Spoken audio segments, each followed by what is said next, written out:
Hola y gracias por volar en la aerolínea aérea de Phil Hendrie. Estaremos volando a una altitud de 30,000 pies. Oh, y también Green Card.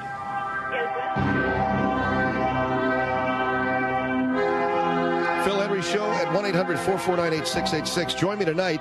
I will be at GameWorks at the Block at Orange off the 5 and the 22 on City Drive. What mall is that in? Do we have any idea? Well, it's the Block at Orange, and it's the GameWorks there. And for $20, you can get our brand new CD, The Best of the Phil Hendrie Show, 1999, Communism is Neat. For $20, all the proceeds go to my friend's place, a resource center for homeless and runaway kids in Los Angeles. And that will be this evening. Great charity, great people. We'll sign the CD for you. We'll personalize it for you if you'd like. You can have a picture taken with me if you'd like, whatever you'd like to try to raise the money that we have each year now for my friend's place for the last 3 years. So we'll be there tonight at 8 o'clock. We have changed the time. We've moved it up. It was at 11, but it will be at 8 p.m. this evening there at GameWorks at the Block at Orange. That's off the 5 and the 22 on City Drive. If for whatever reason you can't make it down there, you can order our CD online at philhendrieshow.com, philhendrieshow.com. Order the CD online. It's $23.50 online, $3.50 shipping and handling, and all of the money, all of it, other than the shipping and handling, goes to my friend's place. Phil Hendrie Show, 1-800-449-8686. There was an award given out at the, I don't know the name of this organization. I'm not sure. What are they called? The San Gabriel Valley Entrepreneurial Association. Brad Rifkin is a member, and he's a small businessman out there. He does floors and tile renovation. Are you a member of this organization? That is correct, Phil. It's an organization that is 200 members strong, and each year they give an award for the best entrepreneurial idea, and we do this at an annual dinner in early December. They gave away the award this year for the best entrepreneurial idea, the best single entrepreneurial idea, and I filed a protest with the governing board of the Entrepreneurial Association saying that it was being sexist and that they should reconsider. Why do you think they're being sexist? And I want to get the ideas and how this whole thing came down. You feel that you should have won. Is it a $10,000 grant? It is $10,000 in seed money that they give to the individual business person to start a business or to generate new ideas. The money was given to a woman this year with an idea surrounding a home business, and I felt that our idea was not given due consideration, and I made my feelings known to the governing body. So I did charge sexism because I felt that they were granting the award to a woman because more women need business seed money, and because they're concerned with getting more women into the economy. Even though her idea, I don't think, was as usable or as workable as my idea. What was her idea? And then we'll ask you about yours. Her idea was, it was an animal grooming and animal care business at a home. That you would go from one home to the next as a business and take care of pets, both grooming them, feeding them, watering them, and taking care of them. And this would be a service that people could subscribe to, pay monthly or weekly, and that the pets would be taken care of, and that the only thing the homeowner would be liable for, responsible for, was the actual loving the pet and enjoying the animal. This business that she was talking about and presented to the board was about grooming the animal. So it's like 100% care service for pets, domesticated pets, so that the homeowner, the pet owner, doesn't have to do it, right? Feeding? That's correct. Primarily that she would feed and groom and care for the pets. Now, this is an idea for a new business that she had that won the $10,000 grant money.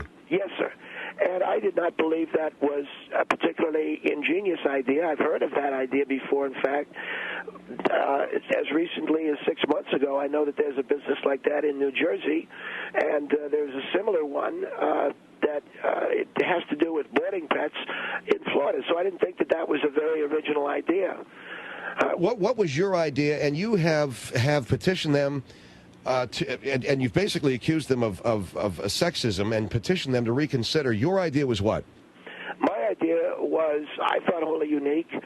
to open up a series of low-cost, economical dental offices in the blue-collar or lower-middle-class parts of town, locating these offices next to bars or pool rooms in particularly working-class and lower-class neighborhoods where there sometimes, unfortunately, are a lot of fistfights.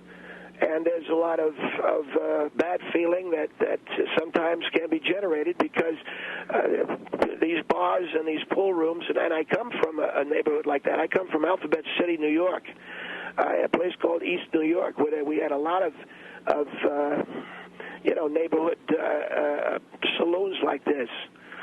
Well, all right, so you want to open up a series of dental offices in lower-class neighborhoods? How do you make money? Well, let me continue. Opening up a series of dental offices in lower-class or working-class neighborhoods next to bars and pool rooms where there are a lot of fistfights and where there would be a need for a convenient dental office where people who are involved in fistfights or involved in barroom brawls would be able to avail themselves of dental work. It is convenient. It's economical. But I lost because of the sexism. They gave this award to this woman. We would keep them open late. All right, so your idea is to open up franchising dental offices next to bar rooms and pool rooms in lower-income neighborhoods where there are a lot of fistfights. Yes, primarily because when you have a lot of fistfights and there are a lot of teeth getting knocked out or a lot of teeth getting broken, and anything, bridge work can get damaged, fillings can get damaged. If you get into a fist fight and someone punches you in the mouth, you'll lose a few teeth.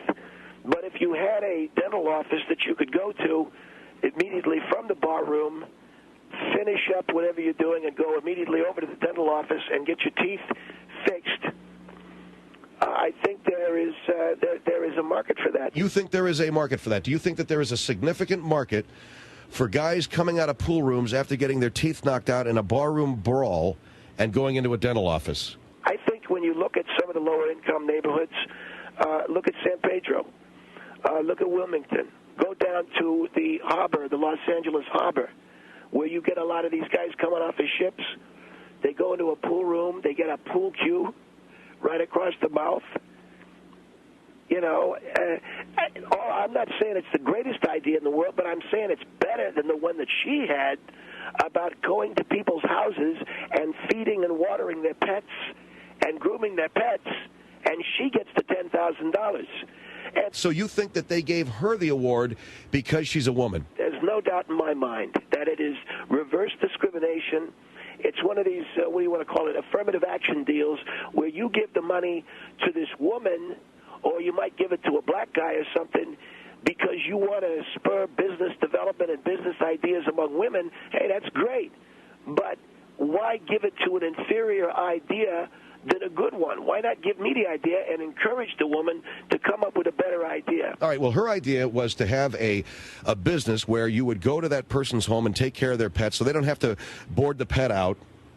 And she would, give the pet food, and she would give the pet water, and she would groom the animal and change its cage or whatever. And this would be a service going from one home to the next. Your idea was to start a string of low-cost dental offices that would be next door, did you say? Next door to bar rooms and pool rooms, yeah. All right, these would be dental offices next door to bar rooms and pool rooms in working-class and lower-class neighborhoods where there are a lot of fist fights, so that after these guys get into fist fights, they could go next door and have their teeth worked on? Is that what you're telling me?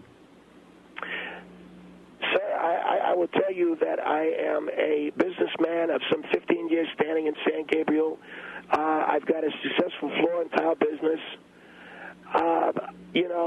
If you're not a businessman, this competition is sponsored every year by the San Gabriel Entrepreneurial Association. Some of the ideas may not be ideas you recognize immediately, but they're rooted in sound business practice. All right, so this is a market you've identified. Guys coming out of bar rooms with busted up teeth, and they need to go to a dentist immediately. It is a market I've identified, yes. Okay, and you think it's sexism that you didn't get it? It is. It's not that I think it is sexism. These women getting a goods, and they're getting more than the men do because they're women and because they want to spur the women on. Okay, we're talking to Brad Rifkin, by the way, is his name, and he lost out to a woman in a competition for the best business ideas, best small business idea of 1999. Her idea was to go home to home and groom pets and take care of pets so that the homeowner didn't have to do that. And his idea was to put up these dental offices next to bar rooms and pool rooms in lower class neighborhoods where guys who had just been in fist fights could go in and get their teeth fixed. And he says he's identified a market for it. Our number is 1-800-449-8686, 1-800-449-8686, Phil Hendrie Show.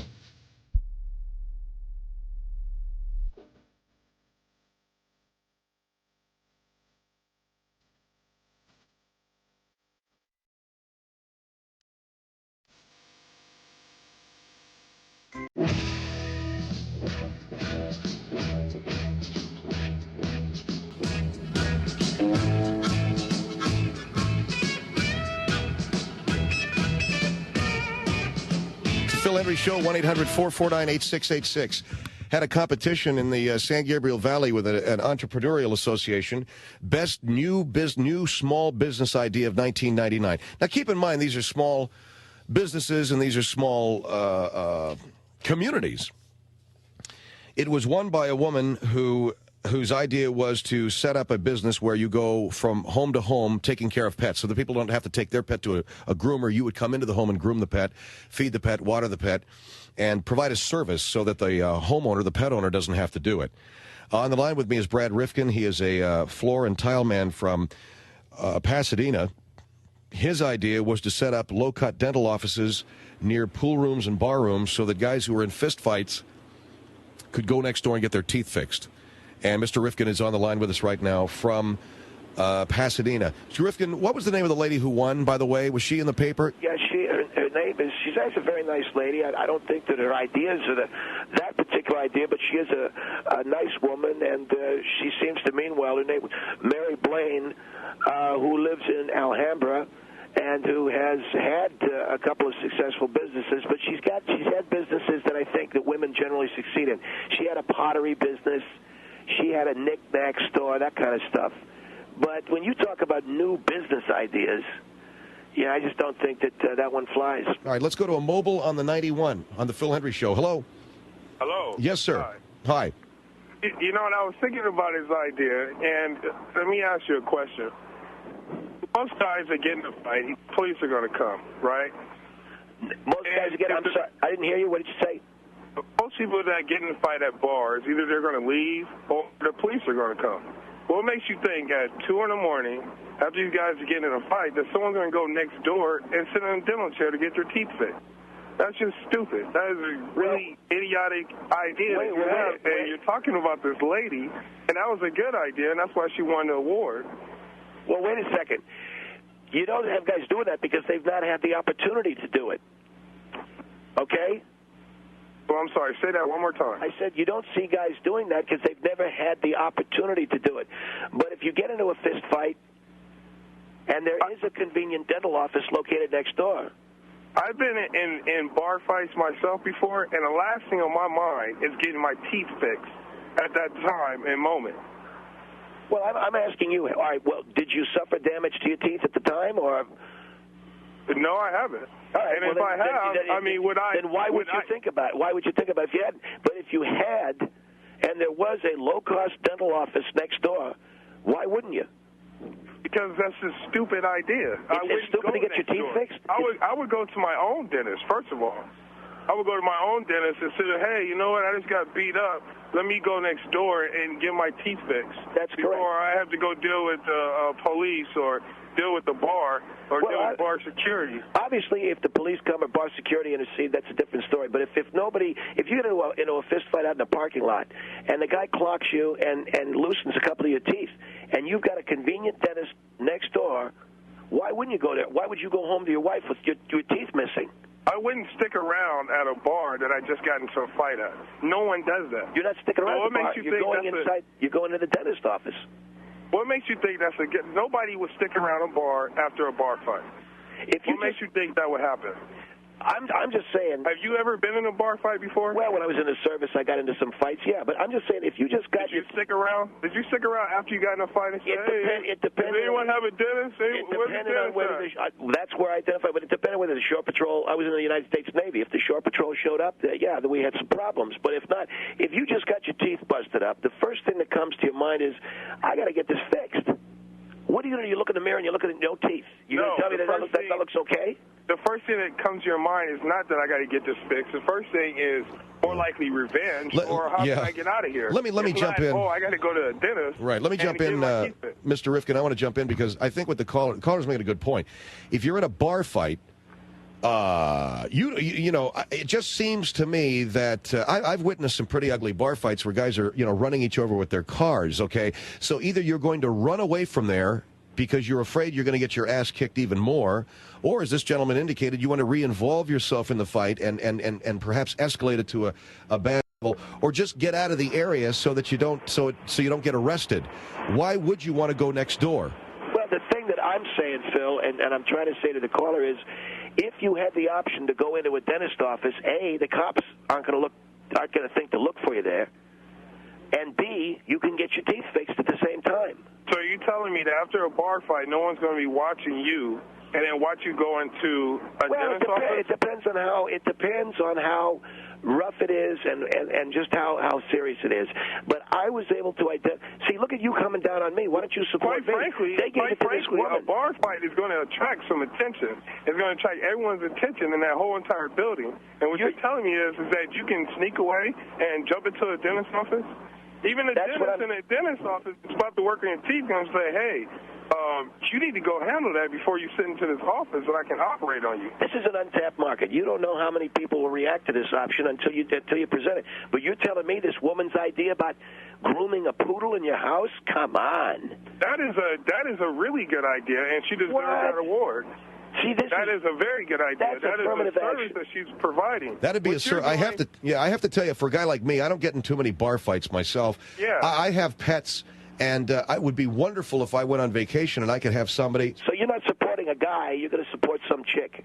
Is that what you guys are telling me? It's not about that, whether she's a guy or a girl. The point is that she had a good idea, and it's a reasonable idea. That's right. What you're saying is that you're betting that somebody get their teeth knocked out. You're betting on fights and violence, and you know what's the chance of them getting their teeth knocked out anyway?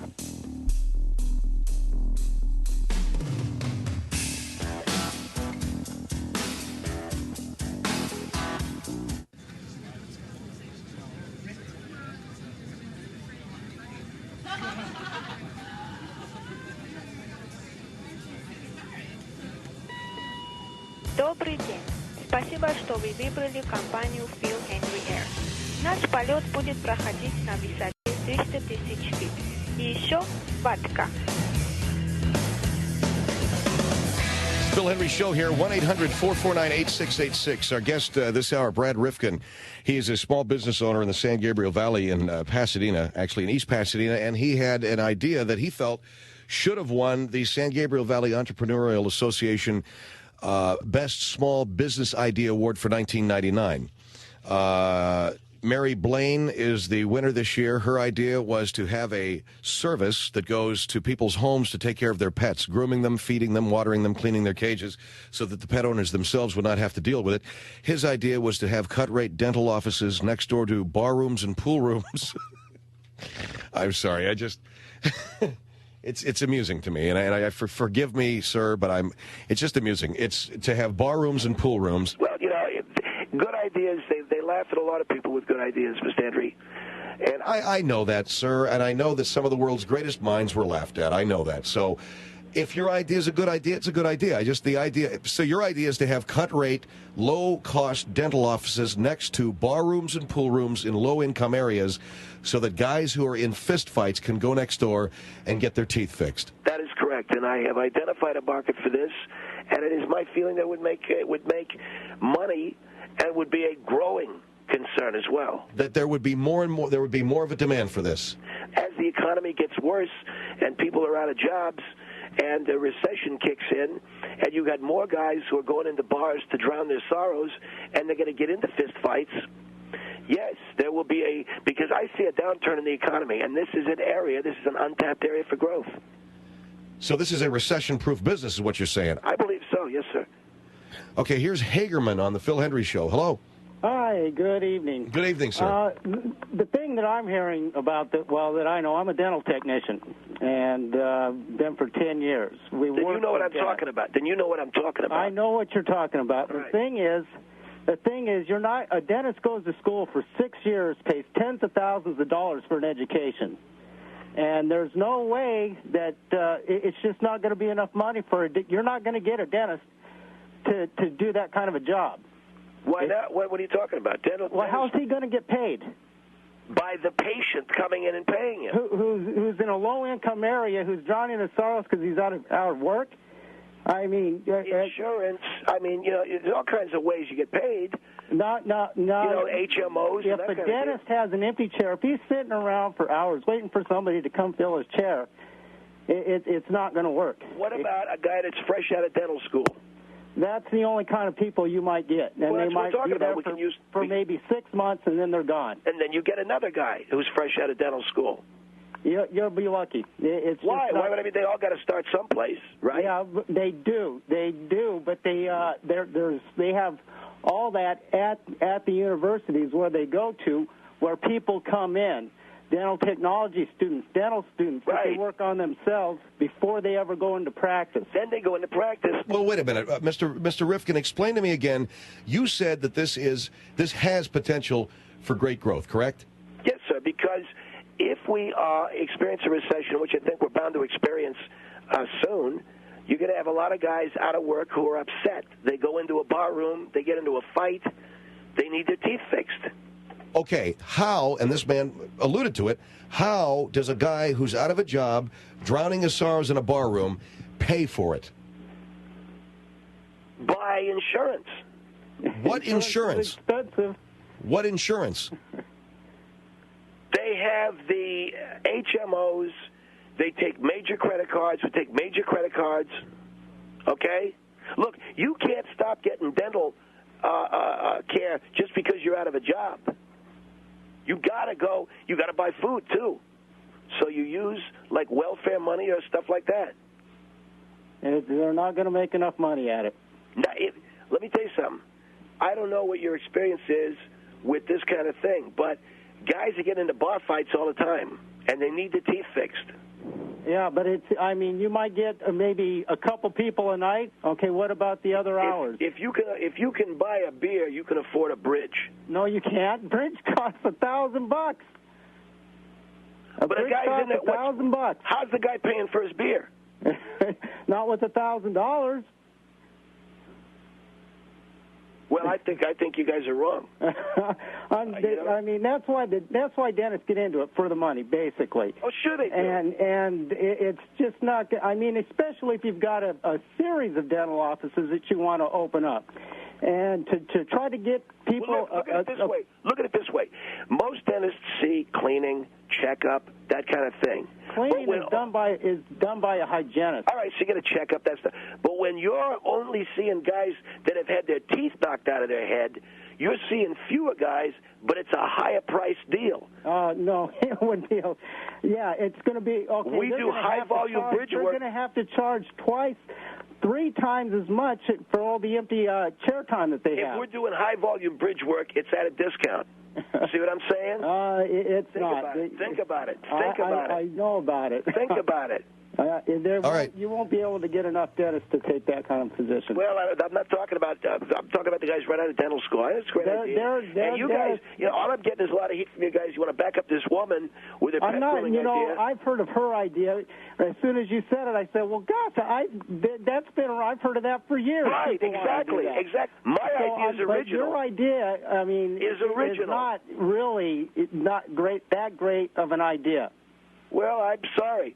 So why does this broad win the money when she doesn't have an original idea, and my idea is original and I don't get the money? It might be original, but it's really not that feasible. Okay, because the money just isn't there. Is that right, sir? You won't get a dentist to take that position. You guys are wrong. All right, sir, thank you for your call. Well, I don't know. Maybe we're wrong, but when you talk about how many guys get their teeth knocked out of their head on any given night in a bar room just in L.A.? There's got to be thousands of guys getting into fights every night. Thousands of teeth getting knocked into a parking lot someplace. The guy needs to have the dental work done right away, because is he going to go home to his wife with blood pouring out of his mouth and no teeth? And she's going to say, what have you doing? You've been drinking up our money? You've been hanging around in the bar room? He needs to get it done, and he needs to get it done right away. That was the market that we identified, and we feel, frankly, that it is feasible. All right, here's Arcadia on the Phil Hendrie Show. Hello. Hello? Yes, sir. Hi. Hi, how you doing? Good. I've actually had my tooth knocked out in a fight before, and that was about 10 years ago. And God forbid I'd never go to some quack who just came out of dental school fixing my teeth. Wait a second. A guy out of dental school is not necessarily a quack. I mean, whatever. He's not an experienced dental person. What I would be looking for is someone who has experience. And another thing, if you walk into one of those places and you have a dental emergency, they have to take you in right away, regardless of what insurance you have. So the problem you're going to face is a bunch of people walking in that have to have medical care done on them, and they're not going to pay on their dues. Well, wait a minute. Emergency room doctors are often still in medical school. Let me take your question one at a time. Emergency room doctors are often still in medical school, but you would still go to an ER if you got hurt. Of course you would. I don't think you'd call them a quack either. So but when you're talking about low-income areas, people with that's why you're calling them low-income areas, because these people don't necessarily have jobs. They're in low-income areas. Yeah, but it's high volume. It's high volume. No, it's not high volume. I've been in plenty of fights, and I've only had my tooth knocked out once, and it was broken in half. And yes, I did need medical care. All right, but you had to go get once medical in care. about 100 fights. All right, so you've been in 100 fights. But if you multiply that per guy, how many guys you think get in a fight? How many guys in a barroom fight get their tooth knocked out? Look, our target demographic is the guy who's afraid to go home and get his ass beat by his wife because of his busted teeth. A guy is willing to get into a bar fight isn't scared of going home getting beat up by his wife. Hey, I don't know where you're from, but the last thing a lot of guys... Where I'm from is my wife doesn't beat me up. Well, no, what I'm saying is... If I had a wife... You're not going to want to go home and go, hi, honey, and there's 3 teeth knocked out of your head. You're going to want to have that taken care of, and taken care of professionally and competently by our cut-rate dental offices. So after you get like you take a baseball bat to the face, you get 3 teeth knocked. You ain't even married, so what are you talking about? A baseball bat to the face, you're going to need medical attention, not some dentist. That's going to knock some teeth out, right? You go to our low-rate, cut-rate dentists, you get your teeth fixed, then you can go to the hospital. So you live in the San Gabriel Valley, right? I live in East Pasadena. East Pasadena. Right. Okay, that's not a great area, but I'm sure you know what I'm talking about. Huh? You know what I'm talking about, though. You know what I'm talking about. Not really. The guy goes to a bar. You can go to the Kit Kat, go to the High Life Social Club, something like that. Get a baseball but every bat time across the face. I go to bars around here, and there's hardly any fights. And if where are you calling from? I'm calling from Arcadia. Nah. I'm talking about. Let's talk about East L.A. Let's talk about Montebello. We're talking about San Gabriel Valley. Well, yeah, I know Montebello encompasses parts of Montebello is encompassed by San Gabriel Valley. Let's talk about like Duarte, okay? Duarte's not that bad, buddy. There's not that many bars in Duarte. How many bar fights they have in Duarte on any given night? I would probably say about 3. 3? 3. If there's 3 bars, there might be Duarte itself. Yeah, Duarte itself. First of all, how many bars in Duarte stay open late enough where the guys are going to start swinging on each other at closing time? This guy's just crazy. I think that woman's idea. I think that sounds okay. It's of course it's not an original idea, but you got to hire her to come groom your poodle. I'm talking about taking care of your teeth after some guy clocks you coming out of the. You're going to have one guy come in every night, and that guy's not going to have any money. So you're going to have to fix his tooth, and then you're going to have to collect on that debt? Come on, buddy. Well, I don't think you've got much confidence in the human race. Thinking. What? I don't think you're thinking.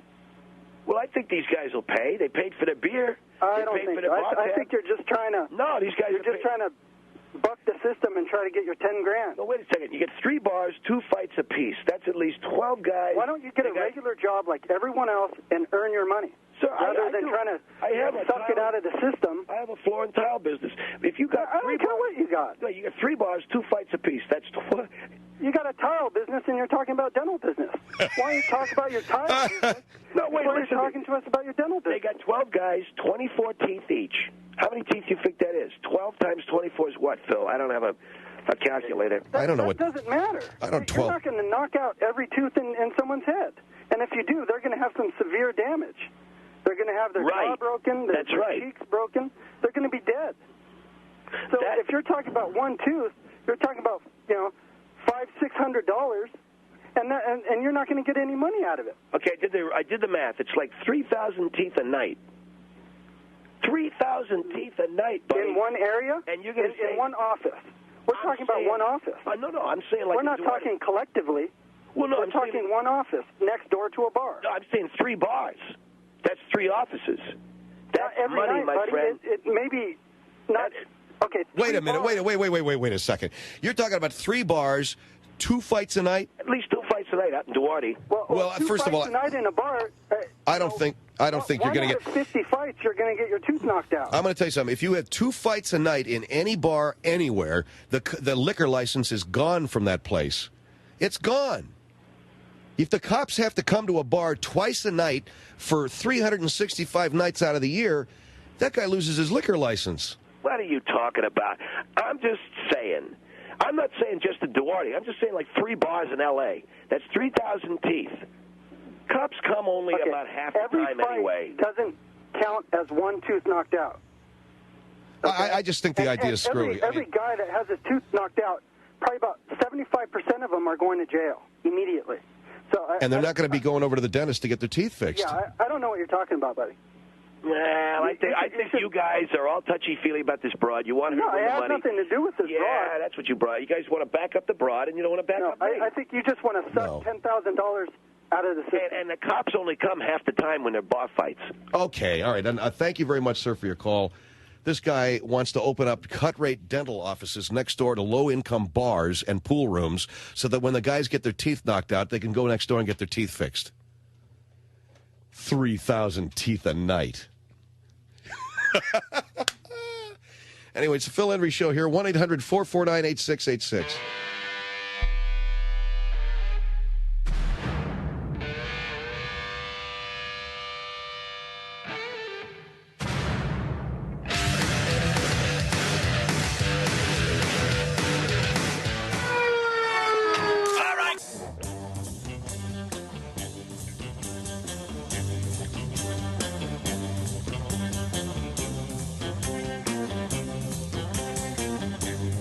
It's the Phil Hendrie Show at 1-800-449-8686.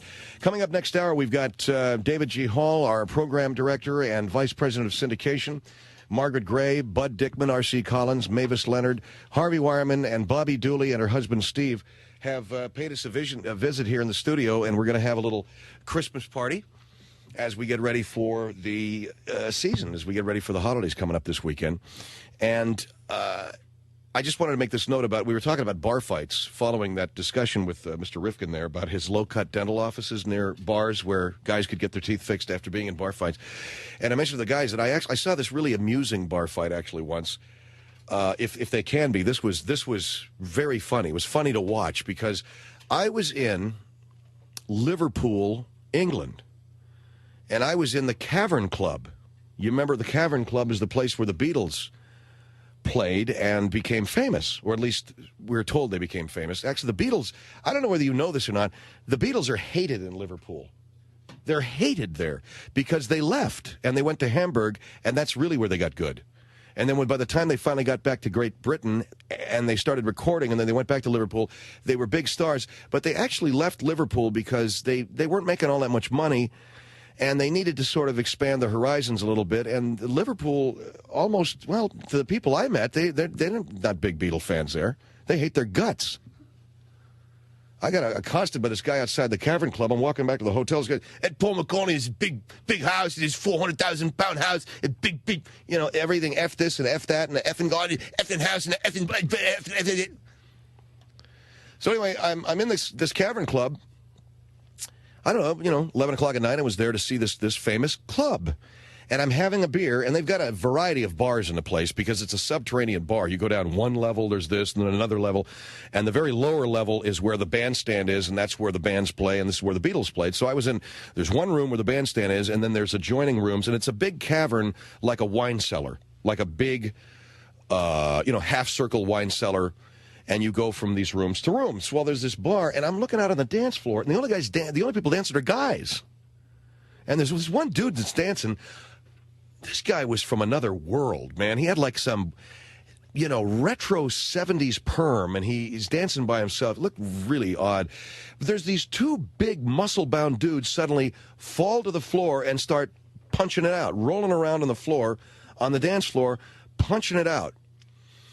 And, God, look at this, man. These guys are big, and they're rolling around. I don't really see a lot of punches being landed, but they're punching and wrestling and slugging it out. And suddenly, out from behind the bar comes this woman, about 5'2", little dark-haired, like Vietnamese or Chinese woman. And she walks up to these two guys. What the hell you do? You gotta go. You get back out there, you asshole. You bunch of asshole. You move her ass now, and she's screaming. And these two guys just, well, I don't know what the hell I'm doing. They got up and they're all like sorry and stuff. Gee, I'm sorry. And they go back behind the counter and they put on aprons and they start cooking up the burgers and washing the dishes. These cats had been in the kitchen and suddenly words were spoken and they're out on the dance floor punching it out. And this cook, this little Chinese woman, she comes out and busts this thing up. Funniest thing I ever saw in my life. They're like, well, okay, I'm sorry. And they go back. I see the guy put the apron on and goes back and starts cooking up burgers. You ever seen anything like that? You ever been anywhere where the chef and, like, the dishwasher get into a fight and come out into the main dining area and are swinging? Anyway. It's weird. Great Britain, if you've never been there, I know a lot of people hate it. They hate it. They hate it. God, do they hate it. And I think one of the reasons why they hate it is there's two reasons. First of all, the weather sucks. Say what you want, it sucks. Number two, the English, they're very dour people. They look very depressed, I don't think they are depressed, but they look it. They look depressed. They're sarcastic.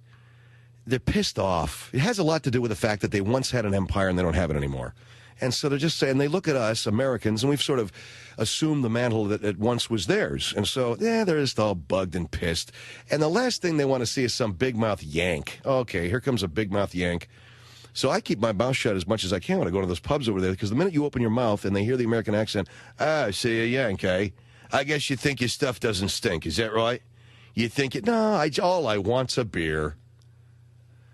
And they just think you're an asshole because you're an American. And it's got nothing personal. I guess you could say it's business. It's not personal. But they are kind of a dour and depressed people. So what you got to do is do what the British do. Go into the pub, get completely wasted, watch a little bit of steeplechase. And, the next thing you know, you're going to be feeling great. You'll just look like all of them. Real pasty face, bad teeth, and feeling, just feeling good about feeling bad, I guess. Okay, now our number is 1-800-449-8686. Coming up in about 2 hours from now, I'm going to be at GameWorks at the Block at Orange. And I'm going to be there to sign the Best of the Phil Hendrie Show 1999 CD. And we are selling it for $20 a piece. All of the proceeds go to my friend's place, a resource center for homeless and runaway kids in Hollywood. We'll be there at 8 o'clock. It's at GameWorks at Block at the Orange. GameWorks at the Block at Orange. GameWorks at the Block at Orange, off the 5 and the 22 on City Drive. That's tonight at 8 o'clock. We'll sign it. You can take pictures. It's a beautiful thing. Phil Hendrie Show.